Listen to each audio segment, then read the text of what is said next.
වෙදකමට හරි දක්ෂයිලු නේද? එච්චරම නෑ ආන්ටි. තාම අප්පච්චිගෙන් ඉගෙන ගන්නවා. අප්පච්චිට පස්සේ පූර්ණිමා තමයි ඉතින්. කොහොමද? අසංකయ్య සෝරි. අසංකර දැන් කොහොමද සන්ධ්‍යා ආන්ටි? දැන් හොඳයි. දැන් ටික ටික තනියම ඇවිදිනවත් එක්ක. මේ ළමයෝ මාව වරදවා තේරුම් ගන්න එපා. ඔය ළමයි අපේ නෑයෝ නෙමෙයිනේ අපිට නෑකම් කියන්නේ.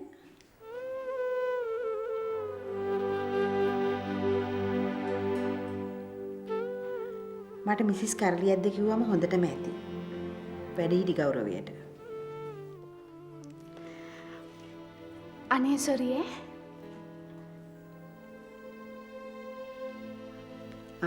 ඒකට මොකද? ඔය ළමයි තාම පොඩි අයනේ. ඔන්න ආරී වංශ වෙද මහත්තයා දන්නවා අපි කවුද කියලා කියන්නේ. නේද සන්ධ්‍යා? සේපාලිකා මෙයා මෙහෙම හිටියට එයාත් ડોක්ටර් කෙනෙක්. කොච්චර හොඳද?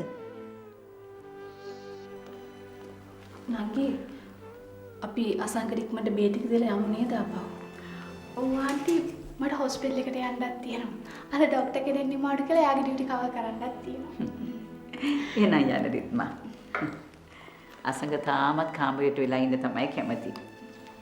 යන්න.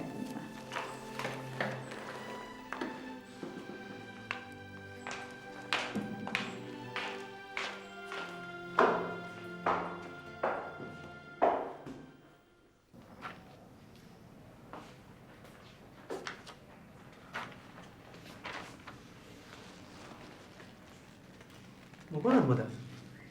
මොකද ප්‍රශ්නයක්ද? වාගේ මොන හරි නෑ. අනේ මට තේරෙන්නේ නෑ යහන්. මට හිතෙනවා මේ වෙන හැම දෙයකටම මාත් වැරදි කියලා.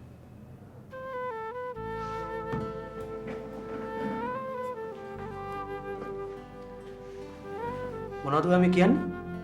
හරිද මොනවද වෙලා තියෙන්නේ?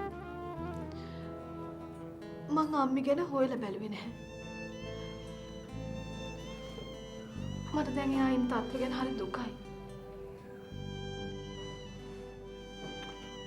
ඒකට ඉතින් ඔයා මොනා කරන්නද? එහෙම තමයි අසනීප වල ඇටි. ඇයි මෙච්චර කාලයක් යනකම් මට ඩැඩි ඒ ගැන කිව්වේ නැත්තේ? ඇයි මට හැංගුවේ? නර්මදා ඔයාගේ ඩැඩි ඔයාගේ හිතට කවදා හරි බරක් දීලා තියෙනවද? කවදා හරි ඔයාගේ හිතට දුකක් දීලා තියෙනවද? ඔයාගේ ඩැඩි කැමති වෙන්නේ නැතුව ඇති ඔයාට මේක කියන්න.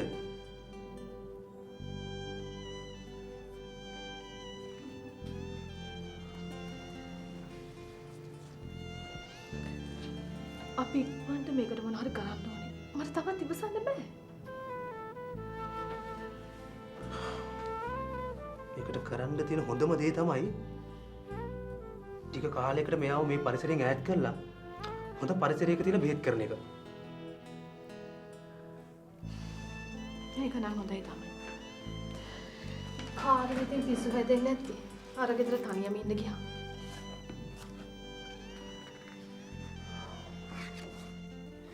ඔයා දුක් වෙන්න එපා නර්මදා. ඔයාගේ ඕනම දෙයකට ඔයත් එක්ක මං ඉන්නවා. Thank you.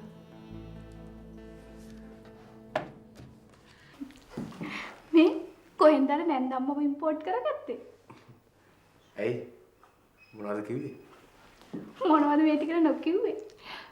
මේ අපි රිද්මවයි සේපාලිකා නන්දව එක තැනක තියන්නම බෑ. පොර කනවනේ දෙන්නත් එක්ක. මේ ඒක නෙමෙයි. දැන් ඔය දෙන්න මොනවද කරන්න හිතන් ඉන්නේ? වෙන මොනවද කරන්නද? අපි අයවත් පටන් ගන්නවා. මට බෑ. ඇයි? හේතු දෙකක් තියෙනවා.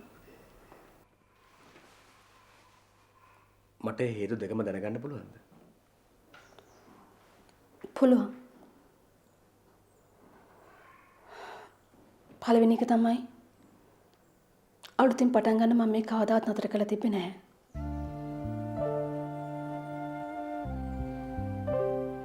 දෙවැනි එක ඔයාට බේත් හෙත් කරා කියලා ඔයාගේ නළුත් අයිතියක් ගන්න මං කැමති නෑ.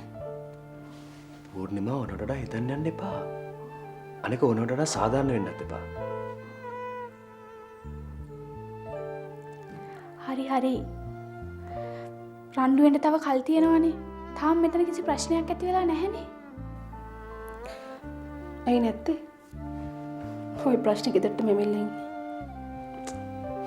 කවුද යාව ගණන් ගන්නෙ? එයා මේ ටික දවසකට ඇවිල්ලා ඉන්නේ. එයා ඉක්මනට යයි. දන්නවද මනෝජ් යාට කියන නම මොකද්ද කියලා? ඇයි මොකද්ද? සේපාලිකා නෙමෙයිද? අපිට නම් කිව්වේ මිසිස් කර්ලියක්ද කියන්න කියලා. මනෝජ්දත් කිව්වේ ඒක තමයි. හැබැයි මනෝජ් කියන්නේ නම් ඇනකොන්ඩා ආන්ටි කියලා. හරියට කපල වැව්වා වගේ නියමෙට මැච් වෙන නම. කටවන් ඉඳලා මේක.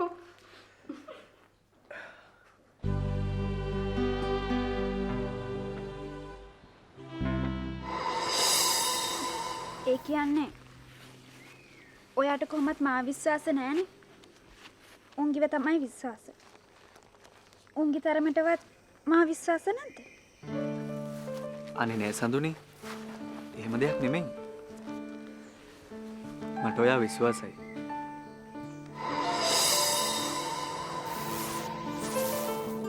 සඳුනි. ඔය පෙරගෙඩිනුත් කෑල්ලක් දෙනවද? ඔය වත්තේ ඕන තරම් ගස්වල peer තියෙන. කඩාගෙන කණ එකයි ඇත්තේ. ගස් වල තියෙන peer වලින් මට වැඩක් නෑ. මට ඕකෙම කෑල්ලක් ඕන. ඉතින් මම මේක කාලනේ. කමක් නෑ. අපි බෙදා හදාගෙන කමු. පෙරේතය.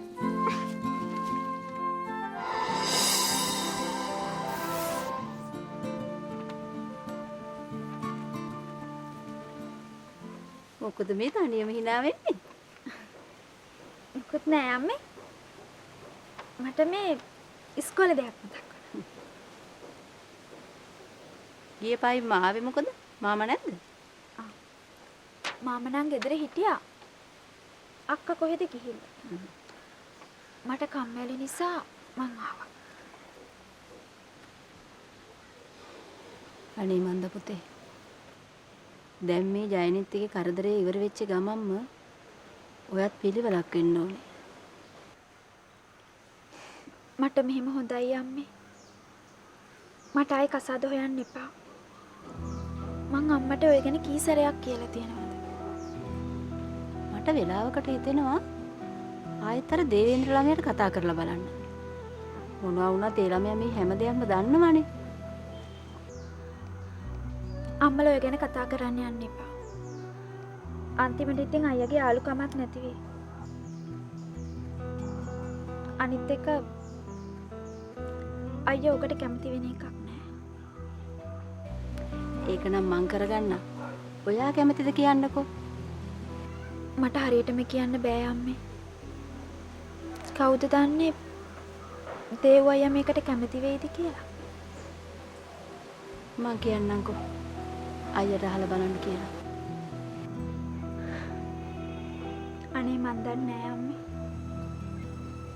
අම්මලාගේ කැමැත්තක් කරන්න. ඔයා හිතුවද මටත් දේවල් තේරෙන්නේ නැහැ කියලා? ඉස්සර එහෙනම් ඔයා කිව්වේ කෙනෙක් හොයන්න එපා කියලා? අම්මා කැමති විදිහක හිතාගන්න. මං අම්මට එහෙම කිව්වේ බැරි වෙලාවත් අපි අහලා දේව අයියා බෑ කිව්වොත් එයා අපේ කෙනෙක් නිසා තන තන කියන එකක් නෑ. ඒකයි.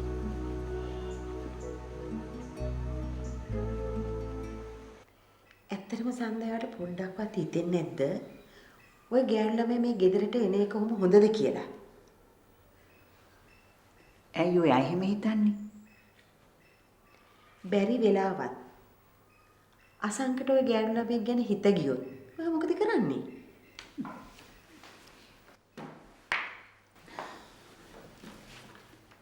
ඒ ළමයි එහෙම නරක අය නෙවෙයි. ඒ දරුවෝ හොඳට හැදිච්ච අය. මම මුගා කලින් නම් මේ ළමයි ගැන දන්නවනේ. අනේ සන්ධ්‍යා. ඔය මොන හොඳ ගතිගුණ තිබුණත් අසංක අපේ කර්ඩියද්ද පවුලේ නම ගෙනියන්න ඉන්න එකම පිරිමි ළමයා. දැන් කාලේ විදියට ඔය හැම දෙයක් ගැනම බල ඉන්න බෑනේ. කොහොම වුණත් අසංකට හොඳ තැනකින් අපි ගෑනු ළමයි බලන්න ඕනේනේ. සන්ධ්‍යා. ඔයාට මතකද අර දන්තුරේලා? ඔව් මට මතකයි. ඒ අය ඔයාලා එක්කමනේ රට ගියේ. ඔව්. අනේ ඒගොල්ලන්ට නම් ඉන්නව ලස්සන ගෑනු ළමයි. ඇයි ඉතින් අපිට ඒ ගැන හිතන්න බැරි? මම දන්න විදියට අසංකගේ හිත තියෙන්නේ පූර්ණිමා ගැන. ඒක ඉතින් කාලයක් ඉඳලා හිතේ තිබිච්ච දෙයක් නේ. මොනම? අර පූර්ණිම? අර දොස්තර කෙල්ලවත් නම් තව කමක් ගත්තේ. අපොයි. ඒක නම් මහා විනාශයක්. මේක නම් කවදාවත් හරියන දෙයක් නෙමෙයි ආ.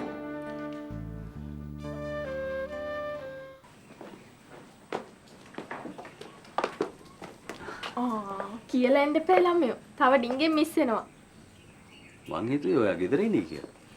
කොහෙද මේ යන්න හදන්නේ තට්ට තනියම? මම මේ යාළුවෙක් හම්බෙන්න යනවා. මම ඩාන්සින් ක්ලාස් එකක් කරනවානේ. මොනවා? ඔයා නටන්න ගන්නවද? එතකොට ඔයත් මේ නැටුම් පරම්පරාවකට අයිති ළමයිද? නැටුම් පරම්පරාවක්? මම දන්නේ නැටුම් පරම්පරාවක් නේ. මම කරන්නේ බොලිවුඩ් ඩාන්සින්. මොනවද? මං හිතුවේ මේ උඩ රට පහත රට කියලා. අපේ සඳුනිත් ඕවා කරන්න කියලා මං නවත්තලා දැම්මා. අපරාදෙනේ. එයා දක්ෂයි නම් එයාට කරන්න අරින්න තිබ්බේ. මං කැමති නෑ ඔයාට. අනිත් එක මේ ගෑනු ළමයි ප්‍රසිද්ධියේ නටන සිරිතක් තියෙනවා. මේ මොනවද කියන නැටුව? මං අහලා තිබ්බට දන්නේ නෑ. ඒක ඉන්දියාවේ ඉන්න චිත්‍රපටිකාරයෝ ලෝකේ තියෙන ඔක්කොම නැටුම් එකට දාලා පතාට සිඳවල හදපු එකක්. බය වෙන්න එපා. ඇඟට අගුර යන්නේ නැහැ. මොකද hinaන්නේ? නිකන් එද භාෂාවෙන් කිව්වේ. පතාට එකට කියලා. නැත්තම් ඔයාලට තේරෙන්නේ නැහනේ. යමු ගෙට. යාළුවා ඒව කරගනි. නෑ මේ දැන් ඔයා ඔය ඇඳගෙන ඉන්නේ. ඔයා යන්න. මං ආපහු යන්න. හැබැයි එකක් මම නටනවට නම් කැමති නෑ. ඒක අතහැරලා දාන්න. දැන් මං ඇඳගත් එකේ අපි දෙන්න එකතු වෙලා ෆිල්ම් එකක් බලන්න යමු. මේ එහෙම හොඳද? අම්මා දැනගත්තොත් මොනවා කියයිද? අම්මා මුකුත් කියන්නේ නෑ ළමයෝ. එයා දන්නවා අපි කසාද බඳින්න ඉන්න බව. නෑ ඕනේ. මේ අනික මේ ගෑනු ළමෙක් එක්ක එහෙම තනියම යන එක හොඳ නෑනේ. අනික මම චිත්‍රපටි බලන්නේ නෑ. මහ බොරුවට. අපි යමු ගෙට. අප්පෝ මේක කොහෙන් හොයාගත්ත ඩයල් එකක්ද මන්ද?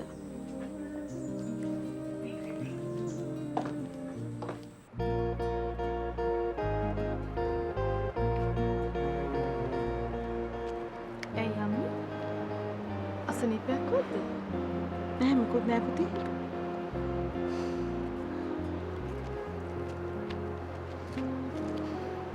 මුකුත් නැති වෙන්න බැහැනේ.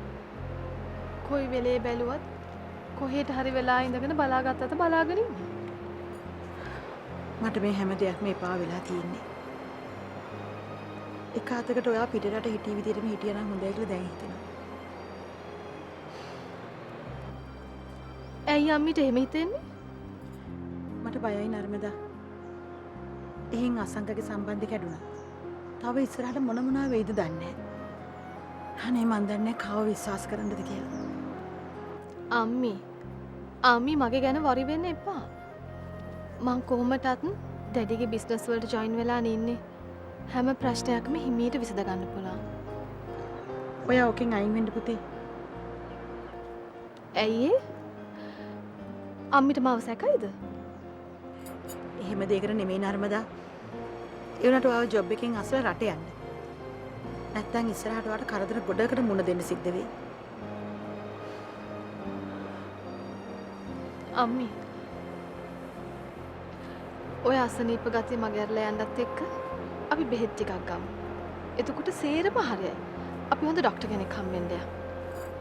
කවුද ඒ පිස්සු කතාව වාට කිව්වේ ඩැඩීද? මට නෙවෙයි පිස්සු එයාට. එයාව ටිකක් ගිහින් චෙක් කරගන්න. අයියෝ ප්ලීස් අම්මි. ඔකට ඩැඩිත් එක්ක සම්ඩු වෙන්න යන්න එපා. ප්ලීස් නර්මදා ඔය කතාව උතනින් නවත්තන්න.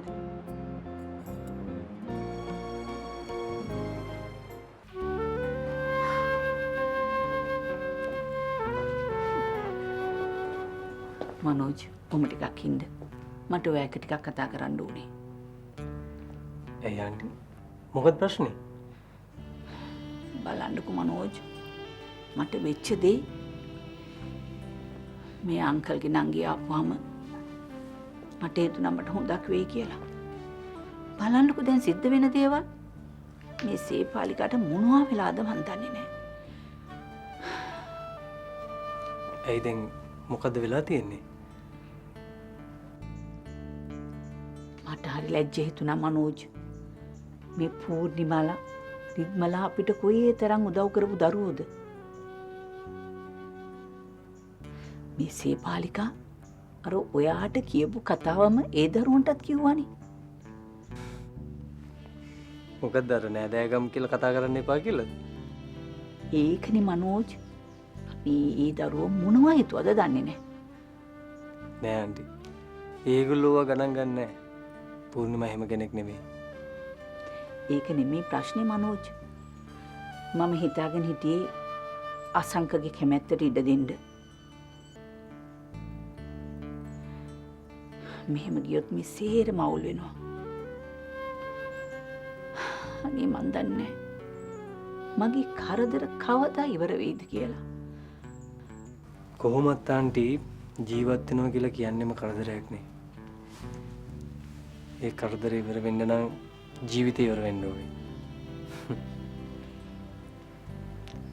අනේ මන් දන්නේ මනෝජ් මම මොනවා කරන්නද කියලා. පුතා ඔය අසංකව ටිකක් බලාගන්න. ඒ ළමයාත් ඉතින් පොඩ්ඩක් නම් කලබල වෙනවනේ. ආන්ටි බය වෙන්න එපා. මම ඒව ෂේප් කරගන්නවා. මම උෂාත් දාගෙන ඉන්නවා ආන්ටි.